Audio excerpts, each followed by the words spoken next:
വാസ്തവത്തിൽ ഇന്ത്യ സഖ്യത്തിൻ്റെ രാഷ്ട്രീയം യഥാർത്ഥത്തിൽ ഉൾക്കൊള്ളുന്ന ഏക രാഷ്ട്രീയ ചേരി ലെഫ്റ്റ് മാത്രമാണ്. ആ രാഷ്ട്രീയ ആശയത്തോടുള്ള മനസ്സിലാക്കലിൽ കോൺഗ്രസിൻ്റെ പരാജയമാണ് മധ്യപ്രദേശ്, രാജസ്ഥാൻ, ഛത്തീസ്ഗഡ് എല്ലാം വിളംബരം ചെയ്തത്. ആ രാഷ്ട്രീയം ഉൾക്കൊള്ളാൻ കോൺഗ്രസ് പാർട്ടിക്ക് കഴിയുമായിരുന്നെങ്കിൽ ഇന്ന് ഈ സംസ്ഥാനങ്ങൾ മൂന്നും കോൺഗ്രസ് ഭരിക്കുമായിരുന്നു. ആ സ്റ്റേറ്റുകൾ മൂന്നെണ്ണവും BJP ഏൽപ്പിച്ചു കൊടുത്തത് കോൺഗ്രസിൻ്റെ രാഷ്ട്രീയമായ അറിവില്ലായ്മയാണ്. അതുകൊണ്ട് അവർ ഭരിക്കുന്നു. അവിടെ കോൺഗ്രസ് പാഠം പഠിക്കുമെന്ന് ചോദിച്ചാൽ പഠിച്ചാൽ കൊള്ളാം എന്ന് പറയാനുള്ളൂ. പക്ഷെ പഠിക്കുന്ന മട്ട് കാണുന്നില്ല. കേരളത്തോട് കേന്ദ്ര ഗവൺമെൻറ് കാണിക്കുന്ന അവഗണനയെ ചൂണ്ടിക്കാണിച്ചുകൊണ്ട് ഈ സംസ്ഥാനത്തിൻ്റെ വികസനത്തെ വളർച്ചയെ തടയുവാൻ വേണ്ടി കാണിക്കുന്ന ഏറ്റവും തെറ്റായ നീക്കത്തെ തുറന്നു കാണിക്കാൻ വേണ്ടി ഒരു പ്രക്ഷോഭത്തിൻ്റെ പറയിലാണ് LDF. അതിൻ്റെ ഭാഗമായി LDFിൻ്റെ മുഖ്യമന്ത്രിയും മന്ത്രിമാരും MP-മാരും MLA-മാരും എല്ലാം 8-ാം തീയതി ഡൽഹിയിൽ സമരം ചെയ്യാൻ പോവുകയാണ്. ആ സമര തീയതി പ്രഖ്യാപിക്കും മുമ്പ് മുഖ്യമന്ത്രി ചെയ്ത കാര്യം, മുഖ്യമന്ത്രി പ്രതിപക്ഷ നേതാക്കന്മാരെ വിളിച്ചു വരുത്തി, നേതാവിനെ വിളിച്ചു വരുത്തി അവരോട് പറഞ്ഞു, ഇതാണ് കേരളത്തിൻ്റെ അവസ്ഥ. കേരളത്തിൻ്റെ എല്ലാ വളർച്ചയും തടഞ്ഞുകൊണ്ട് കേന്ദ്ര ഗവൺമെൻറ് ഇങ്ങനെ രൂപത്തിൽ കേരളത്തിനെ വഴിമുടക്കാൻ ശ്രമിക്കുകയാണ്. അതിനെ ചെറുക്കുവാനും എതിർക്കുവാനും വേണ്ടി സമരം വേണ്ടി വരുന്നു. അതിൻ്റെ ഭാഗമായി LDFിൻ്റെ ആഭിമുഖ്യത്തിൽ എല്ലാവരുടെയും സഹകരണത്തോടെ ഒരു പ്രക്ഷോഭത്തെക്കുറിച്ച് ചിന്തിക്കുകയാണ്. ഇതാണ് LDFിൻ്റെ മനസ്സിലെ പ്രക്ഷോഭ രീതി. സഹകരിക്കണം നിങ്ങളെല്ലാവരും. പ്രതിപക്ഷത്തിൻ്റെ സഹകരണം തേടി അവരെ വിളിച്ചു വരുത്തി. വിചാരപൂർവ്വം ഇതെല്ലാം പറഞ്ഞു. അറിയിക്കാമെന്ന് പറഞ്ഞു പോയവർ അറിയിച്ചിട്ടുണ്ട്. ഇപ്പം അവരില്ല എന്ന്. അവരില്ല. അവരപ്പോൾ ആരുടെ കൂടെയാണ്? കേരളത്തിലെ പ്രതിപക്ഷ ആരുടെ കൂടെയാണ്?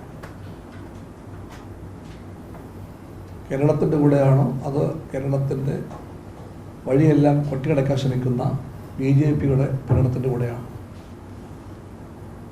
ആ ചോദ്യം ഉന്നയിക്കാൻ നേരമായി.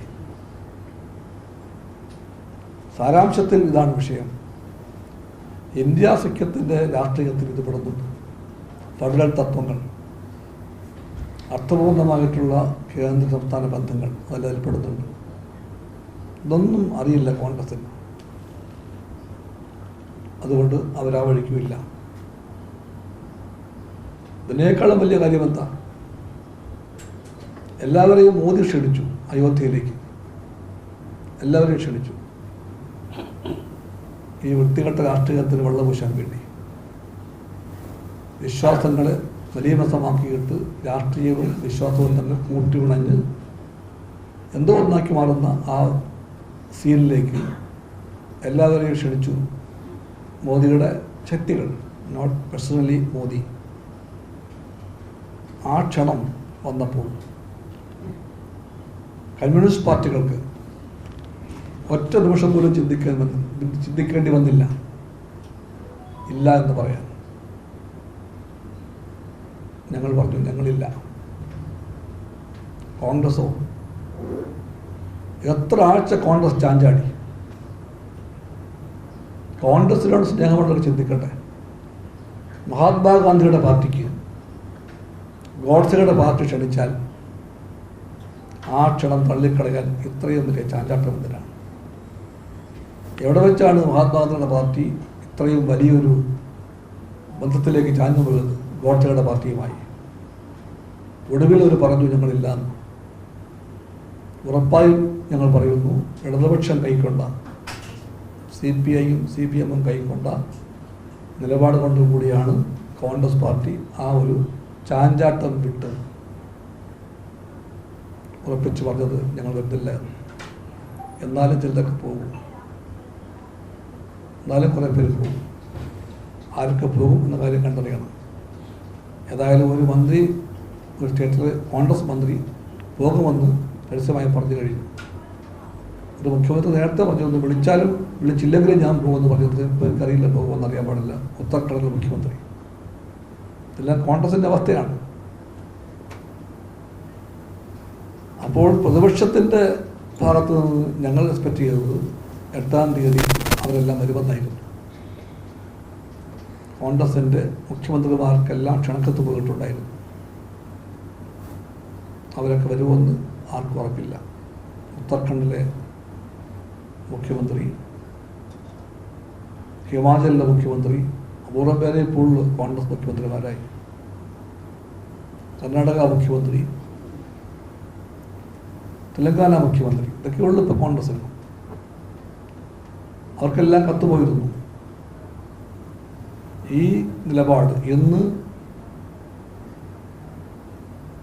കോൺഗ്രസ് വ്യക്തമാക്കിയ, പ്രതിപക്ഷം വ്യക്തമാക്കിയ ആ നിലപാടിൻ്റെ ഫലമായിട്ട് ശരിക്കും പറഞ്ഞാൽ ഇന്ത്യ സഖ്യത്തിൻ്റെ രാഷ്ട്രീയം മനസ്സിലാക്കാൻ ശ്രമിച്ചുകൊണ്ട് ഒരുപക്ഷെ വരുമായിരുന്ന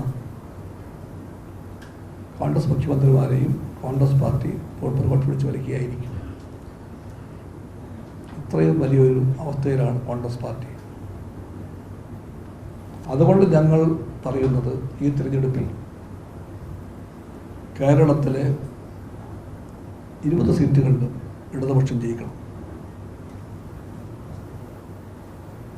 എന്നാലേ ഇന്ത്യ സഖ്യത്തിൻ്റെ രാഷ്ട്രീയത്തിന് ഡൽഹിയിൽ വിജയമുണ്ടാകും.